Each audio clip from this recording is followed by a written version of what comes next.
Hello అండి. ఈరోజైతే మనం ఎంతో టేస్టీగా ఉండే రవ్వ లడ్డూలు ప్రిపేర్ చేస్తున్నామండి. దానికోసం అయితే ముందుగా మనం ఒక బౌల్ తీసుకొని ఒక గ్లాస్ రవ్వ వేసుకున్నాం అండి. రవ్వని మనం ముందుగా పాలల్లో నానబెట్టేసుకోవాలి. ఒక గ్లాస్ పాలు పోసుకొని నానబెట్టేసుకోవాలి. ఈలోపు మనం కడాయి పెట్టేసుకొని స్టవ్ వెలిగించేసి కొంచెం నెయ్యి వేసుకొని మనం కాజు, బాదాం, కిస్మిస్ అయితే నేను వేసుకున్నాను. అవైతే చక్కగా ఫ్రై చేసి పెట్టుకోవాలండి నేతిలో. తక్కువ మంట పైనే ఫ్రై చేసుకోవాలి. పెద్దగా పెట్టుకుంటే మాత్రం మనకి మాడిపోయి టేస్ట్ అనేది అంత బాగోదు.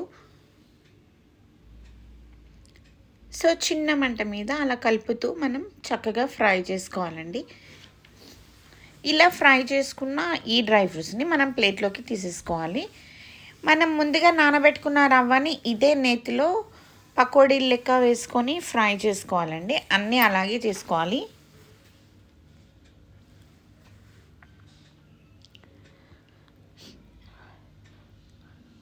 ఇవి నేతిలోనే ఫ్రై చేసుకోవాలండి. నేతిలో ఫ్రై చేసుకుంటేనే బాగుంటాయి. మంచిగా గోల్డెన్ బ్రౌన్ కలర్ వచ్చే వరకు ఫ్రై చేసుకోవాలి. త్వరగా తీయొద్దు. తక్కువ మంట పైనే ఫ్రై చేసుకోవాలి. పెద్ద మంట పెట్టుకొని చేసుకున్నామంటే పైకి రెడ్గా అయిపోతుంది, లోపల పిండి అలాగే ఉంటుందండి, ఉడకదు. సో తక్కువ మంట మీద మనం అన్నీ ఇంకా చక్కగా ఇలాగే వేసుకొని ఫ్రై చేసుకోవాలి.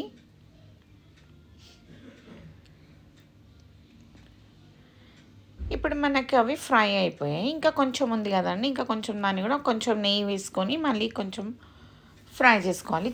చిన్న ఉండలు లెక్క వేసుకొని.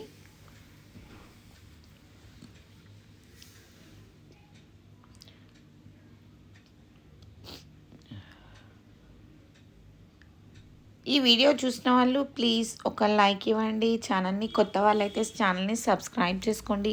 ఈ వీడియో నచ్చితే మీ ఫ్రెండ్స్కి షేర్ చేయండి. ఇట్లా మనం నేతిలో వేయించుకున్న ఈ రవ్వతో మనకి రవ్వ లడ్డూలు అనేది అయితే చాలా రోజులు నిల్వ ఉంటాయండి. ఇప్పుడు సేమ్ గ్లాస్తోని షుగర్ తీసుకున్న ఒక 4-5 ఇలాచీలు కూడా వేసుకోవాలి. దీంట్లోనే మనం దీన్ని పౌడర్ చేసి పక్కన పెట్టేసుకోవాలండి. ఇందాక మనం ఫ్రై చేసుకున్న ఈ ఉండలు కూడా అన్నీ మనం మిక్సీ పట్టుకోవాలి. అలా పౌడర్ అయ్యేంత వరకు మనం మిక్సీ పట్టేసుకోవాలండి. ఇప్పుడు మనం సేమ్ అదే కడాయిలో కొంచెం నెయ్యి వేసుకొని కొంచెం కొబ్బరి పౌడర్ అండి, ఎండు కొబ్బరి పౌడర్ మీకు నచ్చితే వేసుకోవచ్చు, లేకపోయినా పర్లేదు. ఎండు కొబ్బరి వేసుకుంటే మనకి టేస్ట్ అనేది ఎక్కువ అవుతుంది రవ్వ లడ్డుకి. ఇది కూడా తక్కువ మంటలో కొంచెం గోల్డెన్ బ్రౌన్ కలర్ వచ్చే వరకు ఫ్రై చేసుకొని ఇందాక మనం పౌడర్ చేసుకున్న ఆ రవ్వని కూడా కొంచెం సేపు ఫ్రై చేసుకోవాలండి. ఇలా కొంచెం సేపు ఫ్రై చేసుకోవడం వల్ల దాంట్లో ఏమైనా తేమ ఉన్నా వెళ్ళిపోతుంది. మనం తేమ అంతా పోయే వరకు ఫ్రై చేసుకోవడం వల్ల మనకి ఈ లడ్డు అనేది ఒక 1 మంత్ వరకు అయితే నిల్వ ఉంటాయి, పాడవకుండా. మనకు కొంచెం తడి పోయేంత వరకు ఫ్రై చేసుకోవాలండి ఇలాగే నేతిలో.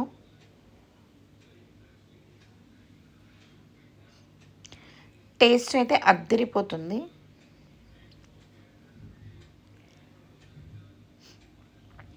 ఇప్పుడు మనం వేడి చేసుకున్న దీన్ని చల్లడానికి ఒక ప్లేట్లో వేసేసుకొని కొంచెం గోరువెచ్చగా ఉన్నప్పుడే ఈ షుగర్ పౌడర్ అనేది దాంట్లో యాడ్ చేసుకోవాలండి.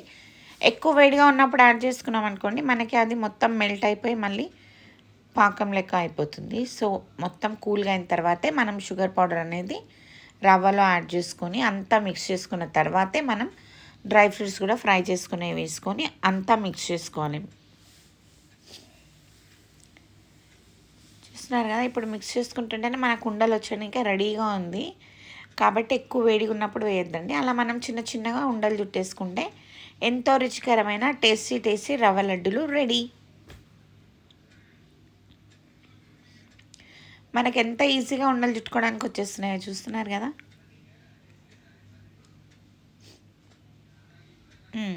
చాలా సూపర్గా ఉన్నాయండి. టేస్ట్ మాత్రం చాలా బాగా అదిరిపోయింది. తప్పకుండా మీరు కూడా మీ ఇంట్లో ఒకసారి ఇలా ట్రై చేయండి. అందరూ తప్పకుండా మెచ్చుకుంటారు మిమ్మల్ని.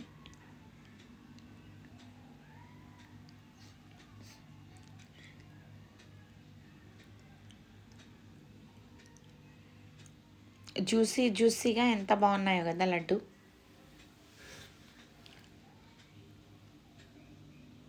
ఇంకా మొత్తం రవ్వ అనేది మొత్తం అలా జుట్టేసుకోవాలండి. చూసారు కదా, సూపర్ టేస్టీ రవ్వ లడ్డు రెడీ. ఈ వీడియో కనుక మీకు నచ్చినట్లయితే లైక్ చేయండి, షేర్ చేయండి,